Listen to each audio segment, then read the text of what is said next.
Oke, selamat siang adik-adik, khususnya untuk angkatan 2022. Tadi saya sudah memberikan sosialisasi juga ke adik tingkat kalian yang di angkatan 2023. Oke, eh, untuk kegiatan hari ini, sebenarnya saya ingin mensosialisasikan atau menginformasikan terkait dengan adanya perubahan kurikulum.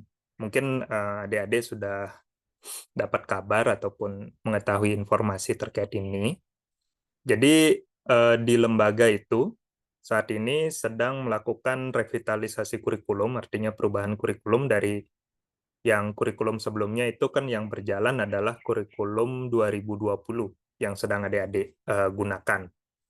Jadi kurikulum 2020 itu digunakan dari angkatan 2020 sampai yang terakhir itu adalah yang angkatan 2023. Nah, dengan adanya revitalisasi kurikulum ini, dari lembaga memberikan aturan bahwa untuk adik-adik yang berada di angkatan 2023 dan 2022, ya, itu akan mengikuti atau menggunakan kurikulum 2024. Jadi otomatis adik-adik yang sebelumnya menjalankan atau mendapatkan perkuliahan sesuai dengan struktur kurikulum di 2020 itu akan dikonversi atau diubah menjadi struktur mata kuliah di 2024. Seperti itu. Nah, tentunya dengan adanya perubahan kurikulum ini, tentu ada plus minusnya ya.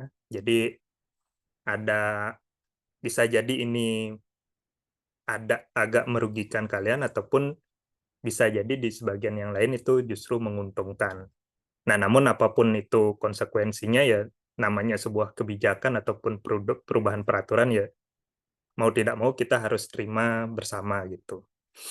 Oke, jadi tujuan saya sekarang mensosialisasikan ini dengan tujuan agar adik-adik aware dengan perubahan yang terjadi seperti itu. Karena ini juga nanti akan berpengaruh ke pengambilan mata kuliah ketika nanti kalian melakukan KRS-an. Kalau secara jadwal kan nanti kalian akan melakukan KRS itu di tanggal 12 nanti, mulai hari Senin kan itu. Namun nanti saya akan berkoordinasi juga dengan masing-masing dosen PA adik-adik terkait dengan perubahan kurikulum ini. Jadi saya sekarang sosialisasikan dulu, nanti untuk di grup nanti saya akan kirimkan file yang bisa jadi acuan kalian untuk mengidentifikasi terkait perubahan tersebut. Sehingga nanti kalian masing-masing akan lebih intens itu berkoordinasi dengan dosen PA. Mungkin nanti pada saat saya memberikan apa tuh namanya sosialisasi ini bisa jadi belum muncul permasalahan atau pertanyaan, tapi bisa jadi itu akan munculnya ketika kalian sudah mulai melakukan pemrograman KRS. Dan untuk diskusi lebih lanjut nanti bisa kita lakukan setelah atau pada saat periode KRS-an tersebut. Baik dengan saya selaku Korprodi, dengan adik, dan dosen PA masing-masing. Seperti itu. Nah, untuk ininya saya share screen dulu. Ya. Oke. Untuk share screen saya, apakah sudah terlihat di kalian?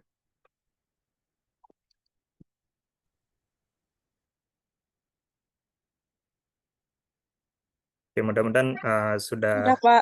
terlihat ya untuk ininya. Sudah, Bapak.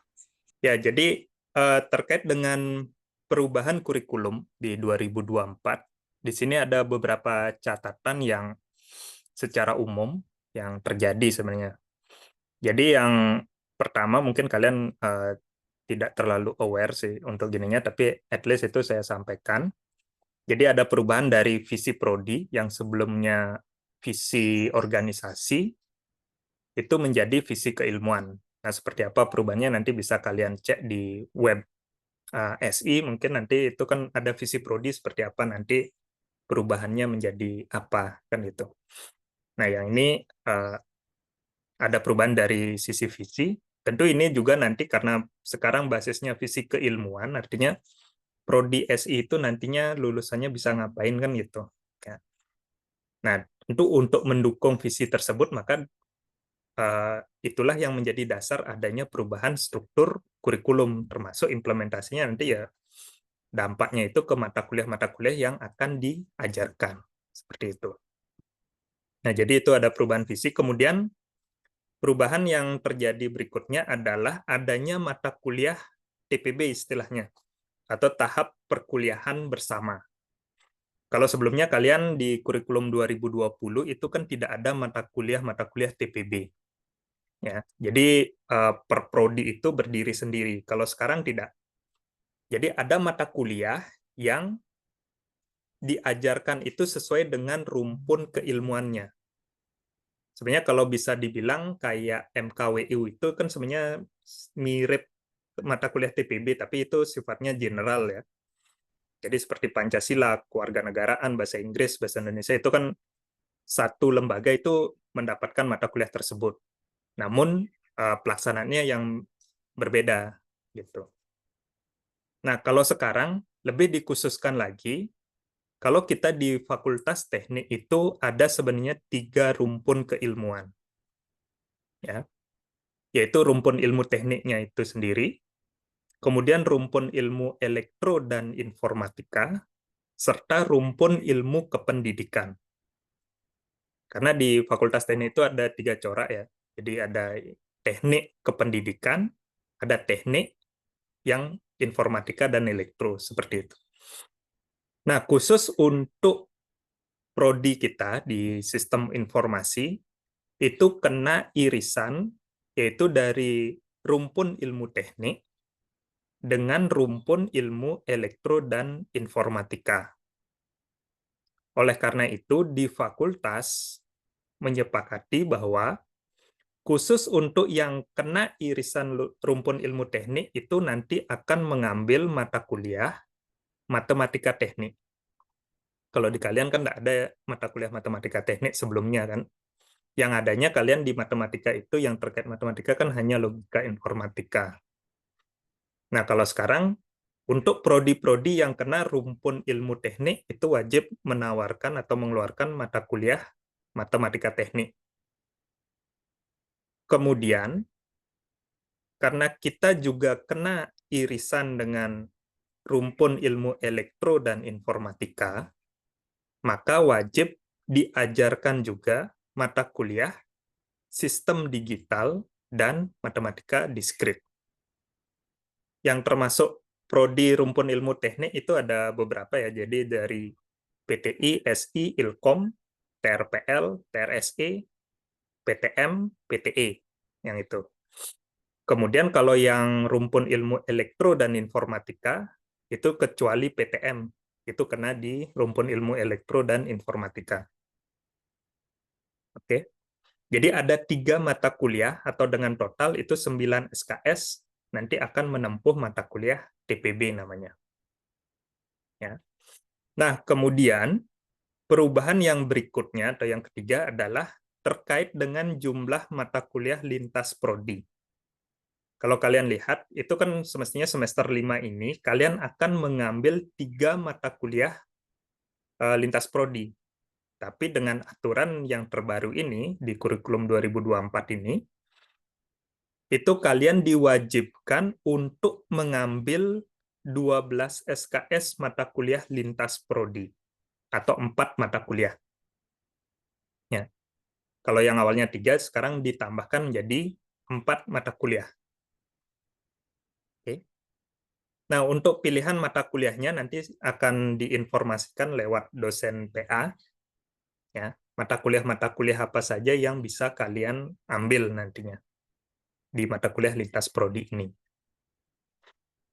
Nah, kemudian perubahan berikutnya adalah terkait dengan beban atau bobot dari SKS magang. Kalau di angkatan kakak tingkat kalian yang angkatan 2021, ya, di kurikulum 2020 itu untuk magang kena bobot atau diberikan bobot sebesar 14 SKS. Sedangkan kalau di kurikulum yang baru ini, di 2024, bobot SKS magang menjadi 20 SKS. Jadi ditingkatkan sebanyak 6 SKS lagi.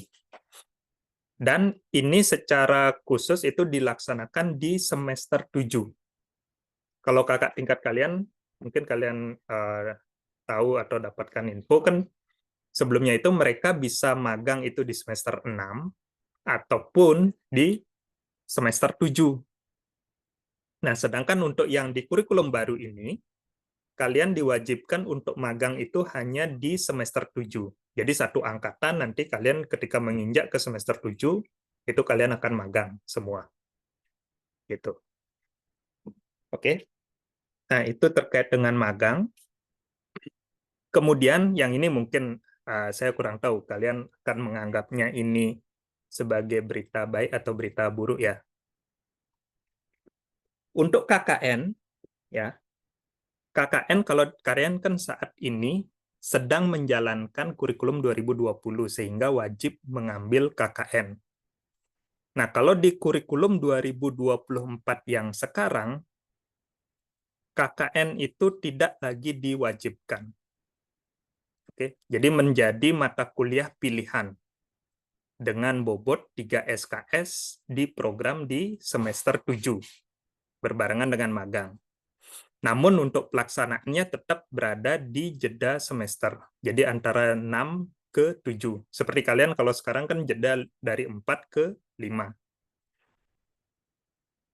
Nah, opsi yang dimaksudkan di sini bagaimana? Ya nanti misalkan adik tingkat kalian tentunya yang semester gini, menginjak ketiga ataupun yang nanti semester 1 baru ini, kalau mereka tidak mengambil mata kuliah KKN dipersilakan. Kalaupun tetap mengambil juga dipersilakan. Nah, terus untuk kalian yang sekarang sedang KKN itu pengakuannya bagaimana? Kalian tetap nanti akan diakui bahwa sudah mengambil mata kuliah KKN. Dan hanya saja pengakuannya itu menjadi SKS ekstra. Ya.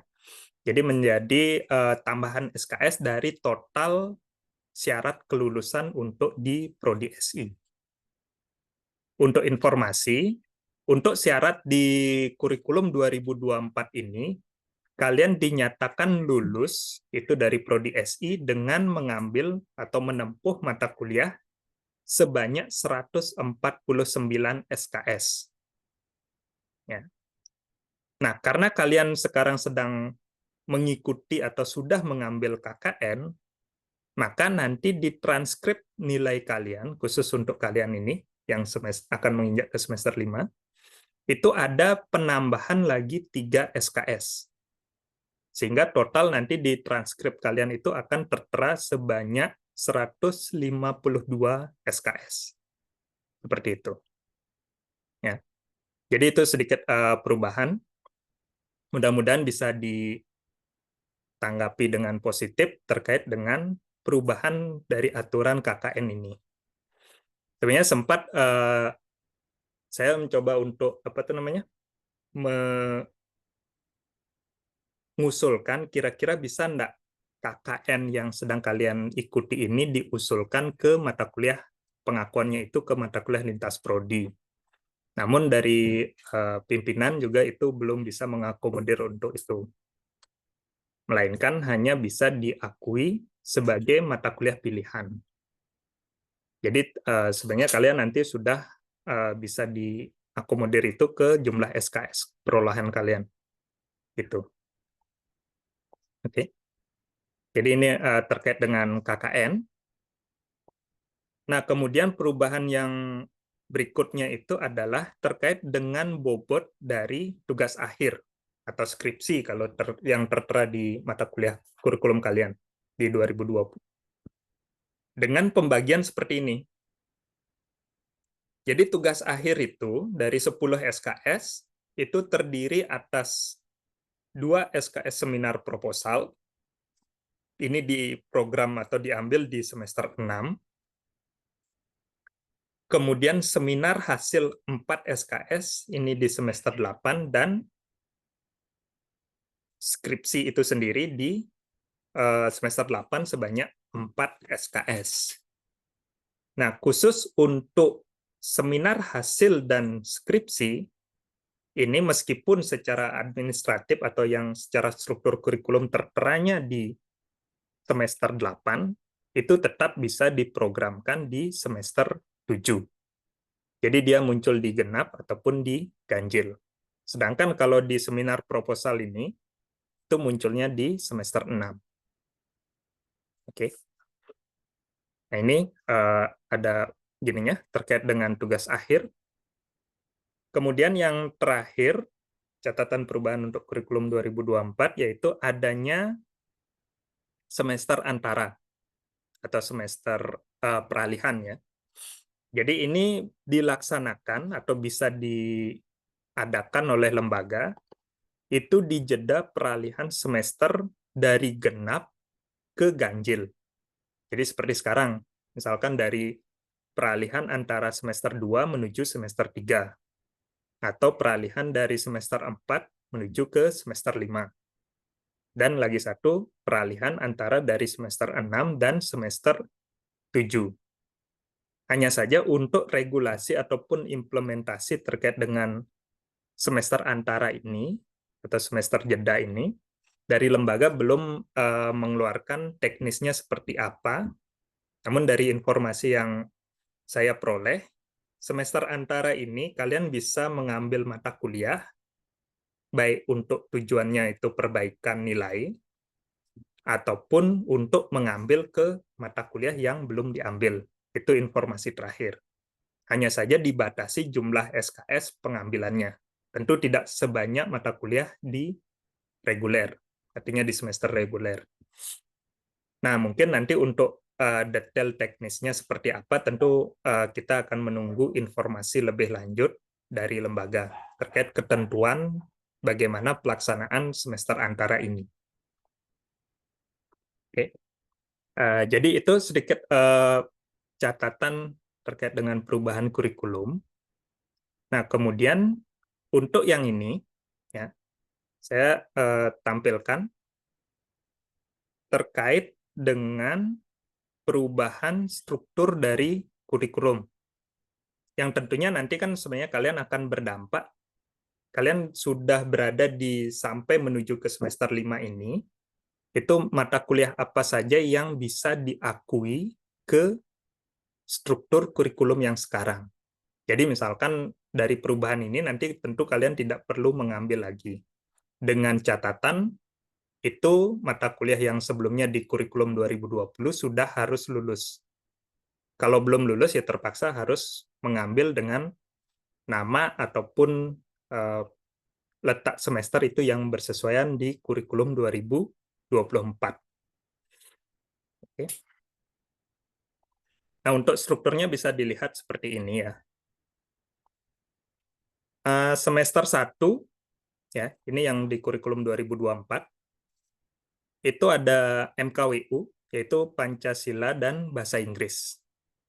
Kemudian Agama dan Bahasa Indonesia di semester 2, Pendidikan Kewarganegaraan di semester 3, dan Trihita Karana atau THK di semester 4.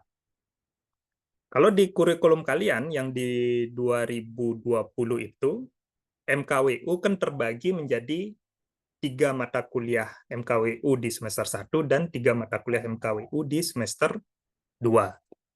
Tentunya saya yakin semua sudah mengambil, dan ingat, pastikan semua sudah harus lulus ya. Kecuali kalau belum lulus ya terpaksa harus menempuh kembali. In case misalkan kalian berada pada kondisi ideal, kalian sudah lulus, maka yang di sini kalian semestinya sudah clear semua sampai di THK, yaitu di semester 4. Oke. Nah, kemudian untuk mata kuliah TPB, ya, itu ada 3 mata kuliah, yaitu Matematika Teknik, Sistem Digital, dan Matematika Diskrit.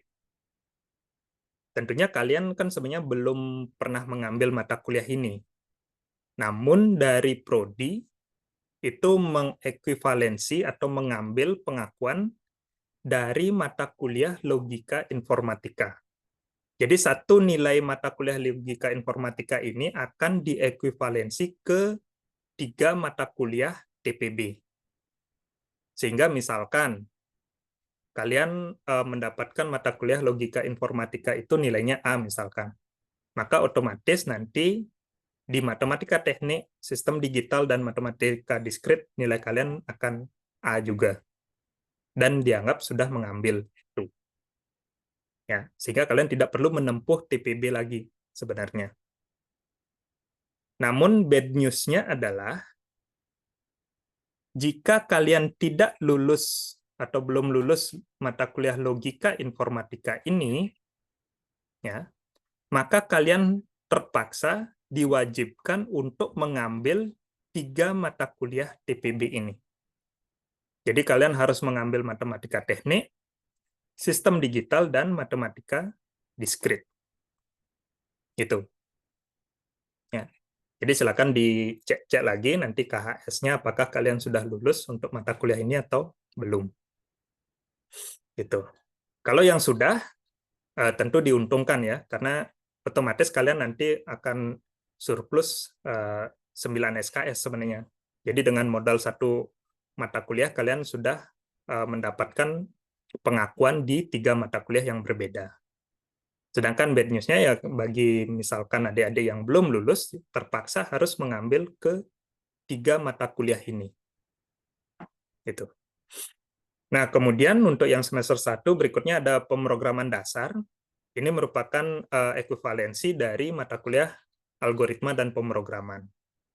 Sehingga nanti sebenarnya yang akan tertera di transkrip nilai kalian berikutnya adalah nama-nama mata kuliah yang tertera di kurikulum 2024. Jadi kalau ada perubahan seperti ini, misalkan awalnya ada namanya algoritma dan pemrograman, nanti di transkrip kalian akan muncul nilai atas nama mata kuliah pemrograman dasar. Seperti itu. Jadi sistem operasi itu tetap diambil dari mata kuliah sistem operasi sebelumnya. Statistik dan probabilitas itu diambil dari mata kuliah statistika. Oke. Nah, kemudian di sini ada perubahan lagi. Kalau tadi misalkan logif itu dari satu mata kuliah menjadi 3 mata kuliah yang baru. Untuk mata kuliah RPL, ya, yang ini, itu merupakan leburan dari 2 mata kuliah sebelumnya, yaitu RPL dan ADPL. Ya, jadi ADPL-nya yang hilang sebenarnya. Digantikan dengan satu mata kuliah RPL. Terus nilainya bagaimana nanti? Untuk nilainya nanti masalah pengakuan yang dari banyak mata kuliah menjadi satu mata kuliah, itu nanti masih dipetakan oleh lembaga. Namun tentunya lembaga akan berupaya untuk tidak sampai merugikan kalian. Misalkan, ini, RPL kalian sudah lulus, kan, atau ADPL yang sudah lulus, terus RPL-nya belum lulus misalkan. Nah, karena yang tertera di kurikulum baru itu adalah RPL, yang notabene bisa diakui dari mata kuliah RPL dan ADPL, ada kemungkinan yang gininya, tentu akan nilai yang paling optimal akan digunakan. Ya. Nanti untuk detail teknisnya itu nanti masih saya gini kan menunggu informasi lebih lanjut dari lembaga. Dan saya yakin juga dari lembaga tidak akan berupaya untuk tidak sampai merugikan kalian. Jadi kalau misalkan in case kalian ada yang salah satu ini tidak lulus, dan dari lembaga mengambil kebijakan nilai tertinggi, tentu otomatis kalian di mata kuliah RPL yang baru ini, kalian otomatis sudah lulus jadinya. Gitu. Ya. Nah, itu kalau kondisi yang dari banyak mata kuliah dilebur menjadi satu. Kemudian mata kuliah lain juga yang mengalami peleburan juga terkait dengan mata kuliah sistem informasi enterprise. Itu bisa diambil dari mata kuliah KSI, konsep sistem informasi, Sistem Informasi Enterprise, dan e-Business. Kalau yang mata kuliah ERP, e-Gov, dan integrasi sistem enterprise kan kalian belum ambil ini, karena ini biasanya muncul di semester 6 atau di semester 7. Jadi dari yang sudah kalian ambil kan KSI, SIE, dan e-Business. Nah, ini yang akan menjadi modal untuk diambil nilainya menjadi mata kuliah Sistem Informasi Enterprise. Seperti itu. Oke. Kemudian di sini, di kurikulum 2024 yang baru, ada muncul satu mata kuliah baru yang belum bisa diekuivalensikan dari mata kuliah yang sudah kalian tempuh di di kurikulum 2020, yaitu adanya mata kuliah jaringan enterprise.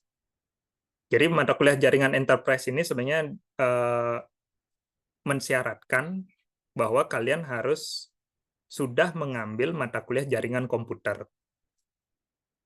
Sehingga nantinya di semester depan ini, di semester 5, kalian mau tidak mau, itu seluruh angkatan itu harus mengambil mata kuliah jaringan enterprise ini. Karena sebelumnya kalian belum dapatkan dan tidak ada ekuivalensi yang bisa disetarakan dengan mata kuliah jaringan enterprise ini.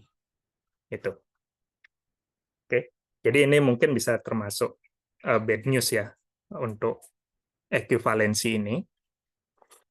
Nah, kemudian di semester 4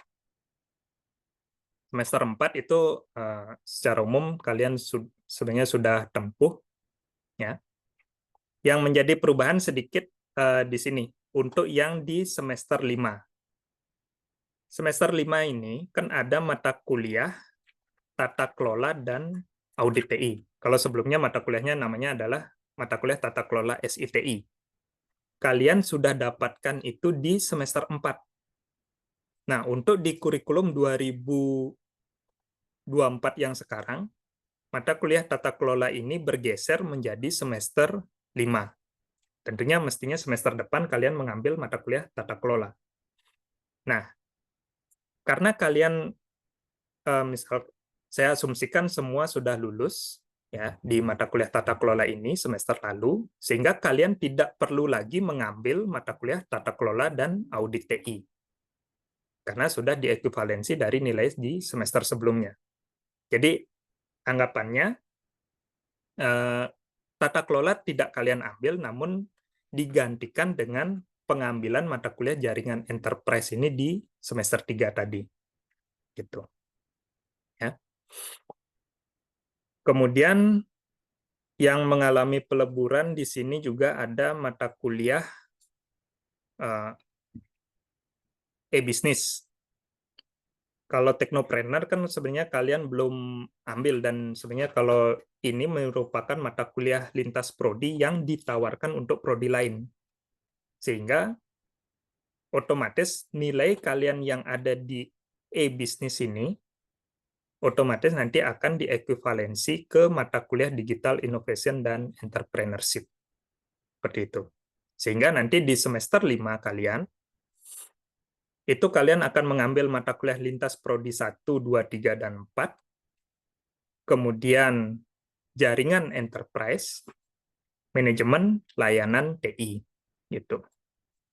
Nah, di sini saya petakan, untuk mata kuliah lintas prodi, sebenarnya kalian di semester 4 itu kan ada mata kuliah kepemimpinan dan interpersonal. Nah, kebetulan untuk di mata kuliah lintas prodi ini yang nanti ditawarkan lembaga itu ada satu mata kuliah yang namanya manajemen dan kepemimpinan.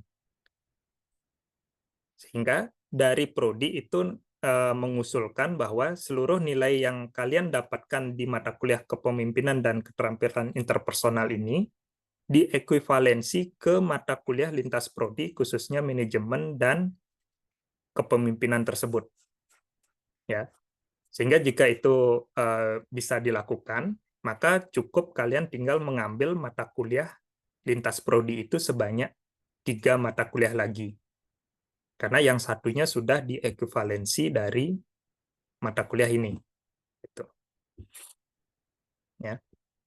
Sedangkan kalau yang ini English for IT Business dan Academic Scientific Writing itu kan belum kalian ambil. Namun nanti kalau kalian ada peminatan ke arah sini, kalian bisa ambil ke mata kuliah lintas prodi karena ada yang serupa dengan dua mata kuliah ini. Oke. Nah, kalau yang mata kuliah Design Thinking ini merupakan mata kuliah yang mata kuliah lintas prodi yang ditawarkan untuk prodi lain. Sehingga kalian tidak boleh mengambil mata kuliah Design Thinking ini. Jadi nanti dari Bapak Ibu PA yang akan memberikan arahan terkait mata kuliah lintas prodi apa saja yang bisa kalian ambil nantinya. Gitu. Oke, ini untuk di semester 5. Kemudian untuk semester 6, ya. Di semester 6 di sini kalian kan sebenarnya ada mata kuliah umum, ya, ada Metopen, seminar proposal, testing dan implementasi SI, nah dan manajemen proyek. Untuk manajemen proyek kan kalian sebenarnya sudah dapatkan itu di semester 3. Sehingga nanti otomatis nilai kalian di manajemen proyek di semester 6 ini sudah terekuivalensi. Jadi tidak perlu mengambil lagi. Nah, kemudian di sini ada sedikit perbedaan, perubahan ya, terkait dengan konsentrasi. Ini khusus untuk angkatan kalian. Secara pengakuan, sebenarnya kalau jumlah mata kuliah konsentrasi sekarang, itu kalian hanya diperlukan memilih atau mengambil 2 mata kuliah konsentrasi. Baik yang MSI, RIB, ataupun keamanan cyber. Oke. Nah, karena kalian, ya, sebelumnya di sini, kalian di semester 4 atau semester lalu sudah mendapatkan mata kuliah arsitektur SITI serta mata kuliah bisnis intelijen kan itu. Awalnya kan ini merupakan mata kuliah wajib, jadi seluruh mahasiswa mengambil ini. Nah, di kurikulum 2024 ini, kedua mata kuliah ini terpecah menjadi satu konsentrasi MSI dan satu konsentrasi RIB. Ya. Nah, karena secara pemenuhan atau apa itu namanya syarat konsentrasi itu kalian cukup memilih 2 mata kuliah, ya. Kalian sebenarnya dari prodi memberikan pengakuan bahwa kalian tidak perlu lagi mengambil mata kuliah konsentrasi, ya. Jadi kalau misalkan kalian cuman define dari konsentrasi kalian tidak jelas sebenarnya, artinya setengah di MSI dan setengah di RIB. Namun secara pemenuhan syarat SKS itu sebenarnya sudah terpenuhi karena kalian sudah mengambil satu mata kuliah arsitektur enterprise dan bisnis intelijen. Kalian tidak perlu lagi melengkapi dengan mengambil mata kuliah strategic SITI ataupun sistem pendukung keputusan. Jadi dianggap kalian sudah mengambil mata kuliah konsentrasi, gitu jadinya. Namun konsentrasi, kalau dibilang kalian ke MSI tidak juga, dibilang ke RIB juga tidak. Gitu. Nah, dampaknya apa ke depannya saat ini untuk kalian tidak ada resiko sebenarnya ya. Jadi murni pure kalian dianggap sudah mengambil mata kuliah konsentrasi. Gitu. Oke. Nah, kemudian yang di sini untuk semester 7 itu full magang 20 SKS dan KKN ini menjadi mata kuliah pilihan. Sehingga adik-adik kalian yang di angkatan 23 dan 24 ini yang baru, mereka diberikan kebebasan apakah akan mengikuti KKN atau tidak. Nah, sedangkan kalau kalian di sini, karena sudah mengambil KKN, maka ini otomatis sudah terpilih. Sehingga nanti kalian akan mendapatkan penambahan ekstra kredit itu sebanyak 3 SKS lagi. Oke. Nah, kemudian untuk yang di semester 8, untuk mata kuliah etika, bisnis, dan profesi, ini kan munculnya di semester 8 ya. Sedangkan kalau di kalian sebelumnya kan di semester lalu itu sudah kalian ambil. Sehingga ini otomatis juga sudah terekuivalensi. Gitu. Nah, jika dilihat dari, kalau bisa dibilang untung rugi ya, jadi kalau untuk gininya, sebenarnya kalian mendapatkan surplus itu untuk di kurikulum yang baru itu sebanyak 1 SKS. Jadi kalian secara administratif sebenarnya sudah menempuh 97 SKS. Sedangkan dengan adanya ekuivalensi ke kurikulum 2024 ini, kalian sudah diakui sudah menempuh sebanyak 98 SKS. Seperti itu. Jadi nanti file ini akan saya share ke adik-adik. Silakan dicermati untuk mata kuliah yang sudah tertera di ini, bagian angkatan 2020. Tugas kalian setelah ini adalah silakan identifikasi mata kuliah mana saja yang belum lulus.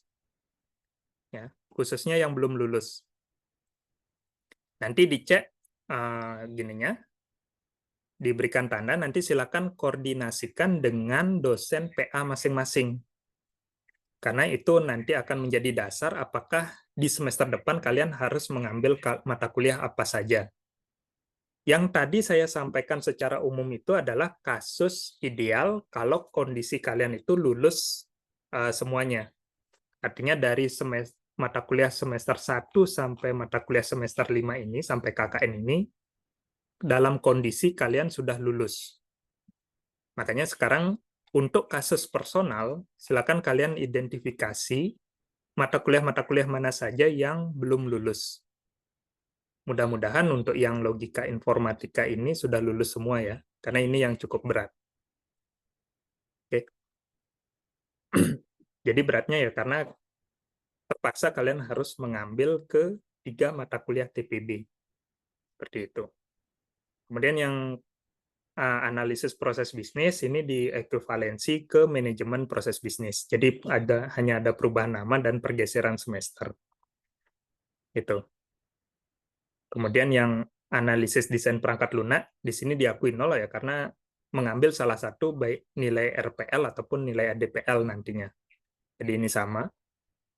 Perancangan basis data masih sama, sistem informasi enterprise juga bisa diakui.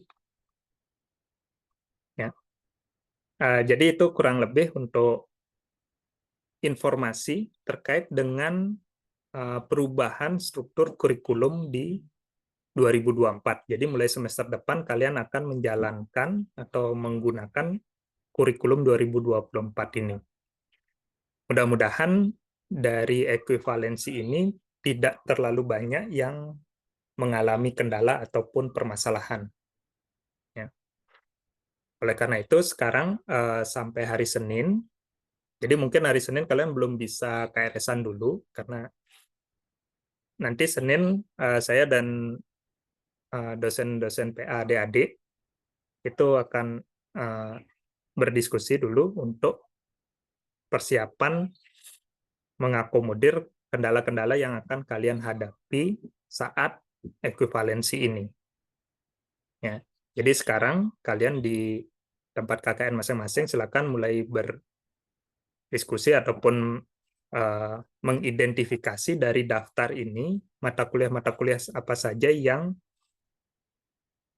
belum lulus dan yang nantinya harus kalian ambil di semester depan. Seperti itu. Plus ingat yang ini untuk jaringan enterprise ini nantinya kalian akan wajib ambil dulu di semester 5 nanti. Seperti itu. Oke. Mungkin itu yang saya sampaikan. Jika ada hal yang ingin kalian tanyakan ataupun ingin kalian klarifikasi, saya persilakan dulu. Sebelum nantinya setelah ini saya akan berikan file ini di grup WA untuk kalian silakan mulai identifikasi perubahan-perubahan tersebut.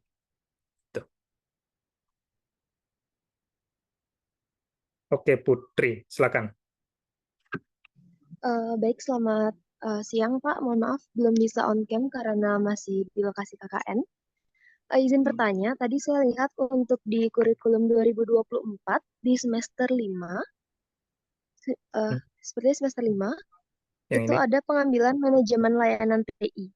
Hmm, Ya, Untuk manajemen layanan TI itu, seingat saya sudah didapatkan di semester 3 semester lalu 3 Pak. ini. Semester, Hmm, ya.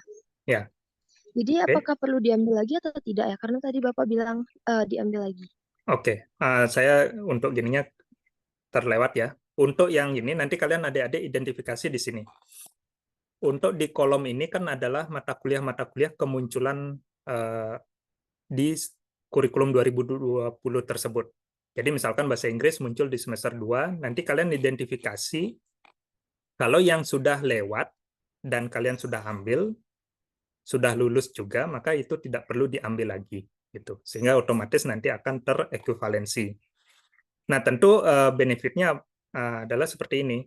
Kalian tentu akan mendapatkan tambahan space dari total SKS yang bisa kalian ambil seperti itu. Jadi misalkan yang berarti kalau kalian ini tata kelola sudah, layanan TI juga sudah, berarti ini kan tidak perlu kalian ambil. Kemudian digital innovation, karena diekuivalensi dari e-business ini juga sudah diambil. Sehingga yang tersisa sebenarnya kalian dari mata kuliah lintas prodi, ya, dan jaringan enterprise. Kalau misalkan ada mata kuliah yang misalkan belum lulus, itu mungkin bisa dioptimalkan dulu, atau misalkan kalau ngambil ke atas, berarti di semester 7 itu kan tidak bisa ya, karena kalian harus magang. Nah, mungkin nanti bisa diambil itu dari mata kuliah yang bisa jadi di semester 6 ini harus dimunculkan. Oke. Misalkan mata kuliah yang mungkin memungkinkan untuk diambil, misalkan testing, data mining, ya. Kalau konsentrasi kan sebenarnya kalian secara pengakuan dari prodi itu sudah dianggap mengambil syarat mata kuliah konsentrasi, seperti itu. Ya. Mungkin seperti itu, Putri. Kira-kira jelas nggak? Baik, jelas Bapak. Terima kasih banyak. Ya. Oke, silakan untuk adik-adik. Apakah ada yang ingin dikonfirmasi lagi? Saya persilakan dulu.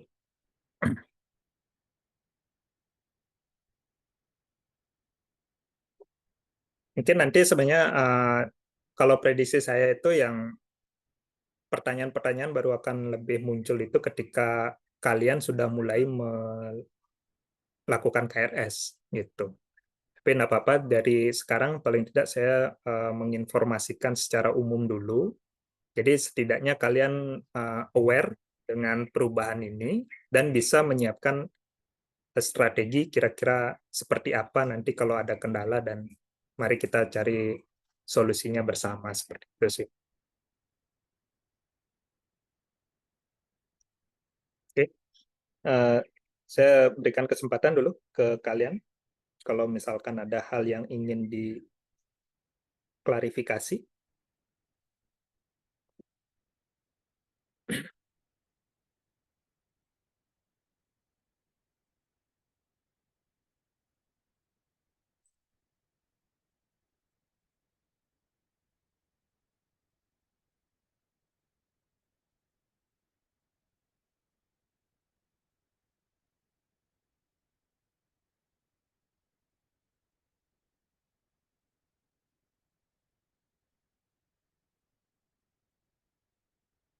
Atau kalau mungkin belum ada, nah nanti silakan kalian gini, apa itu namanya, cermati file Excel yang nanti sebentar saya akan kirimkan file ini, silakan dicermati untuk kalian jadikan bahan diskusi berikutnya.